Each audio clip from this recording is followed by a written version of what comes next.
ইতিহাস এবং ঐতিহ্যকে মনে করা দেওয়ার জন্য কিছু কিছু দৃশ্যমান জিনিস এখনো বাংলাদেশে আছে।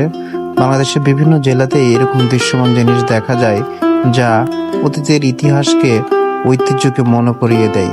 আপনারা সেরকম একটা দেখতে পাচ্ছেন, দোতলা বিশিষ্ট মাটির বাড়ি। এখানে এটা বাংলাদেশের ফেনী জেলার পরশুরাম উপজেলার গুথুমা গ্রামে অবস্থিত। এই দোতলা বিশিষ্ট মাটির বাড়িটা তখনকার 1950 সালের চেয়ারম্যান সাহেব তিনি তৈরি করেছিলেন তার এই 200 বিঘা জমি দেখার জন্য। তিনি এখানে আসতেন এবং এখানে বসে এখানে আশেপাশেকার মানুষকে নিয়ে তিনি এখানে চায়ের আড্ডায় বসতেন। ওই যে দেখছেন দোতলা, এখানে বসে তারা চা খেতেন এবং আশপাশের জমিগুলো তারা দেখা সাক্ষাৎ করতেন। এই বিষয়ে আমি এখানকার একজন আছেন, তার সাথে আমি কথা বলেছি, শুনুন তার মুখ থেকে। হলুদ্দিন ভাই, ঈদে চান্দে আসে, বিভিন্ন উৎসবে আসে।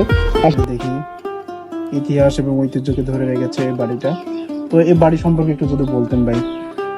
বাড়ি এটা হলো আসলে মূলত বাড়ি হলো ছুটি মিয়া চেয়ারম্যানের জায়গাগুলো। এখানে ধরেন আজ থেকে আমরা ওইবার আগে মুরব্বীর কথা শুনছি, এখানে ধরেন 2-3 হাজার কানি সম্পত্তি আছে হইলো ছুটি মিয়া চেয়ারম্যান। তো ছুটি মিয়া চেয়ারম্যানে এখানে ছোট করে একটা ঘর বানিয়ে রাখছিল। ছুটি মিয়া পরবর্তীতে মারা যাবার পরে তার বায়ুতেরা এটাকে কিন্তু সংস্কার করে সুন্দর করে দোতলা মাটির ঘর তৈরি করা, মানে এটা একটা স্মৃতি হিসেবে ধরে রাখবে এই জন্য। তো ওই কারণে পর্যটক এখানে আসি ঘুরে টুরে দেখে যায়। আসলে এখানে বসতে দেখেন, মানুষেরও দেখান, মানুষের বসবে আমরা বসছি যে এটা এরকম একটা ছোট ছোট ঘর মানে রাখছি, তারা আসি বসতে পারে। ওই কারণে বহুত দূর থেকে অনেকগুলো পর্যটক আসে এইগুলো দেখতে।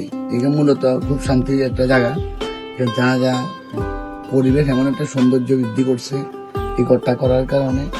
ঠান্ডা, কোনো ঝগড়া নাই, বাড়ি হলো গণবসতি না, এখানে খুব সুন্দর একটা পরিবেশ, ওই কারণে দেখতে আসে।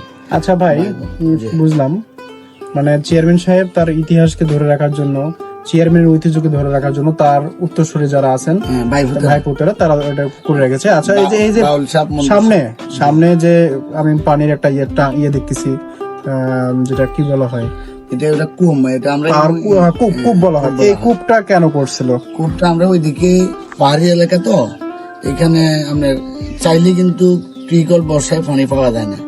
ওই কারণে আমরা মুরব্বীরা বহুত আগিলা দাদারা নানারা এখানে বহুত মাটি কাটি, মাটি খং করি, এখানে একটা হাউস মানে এরকম কূপবল তৈরি করে পরে রশি দিয়া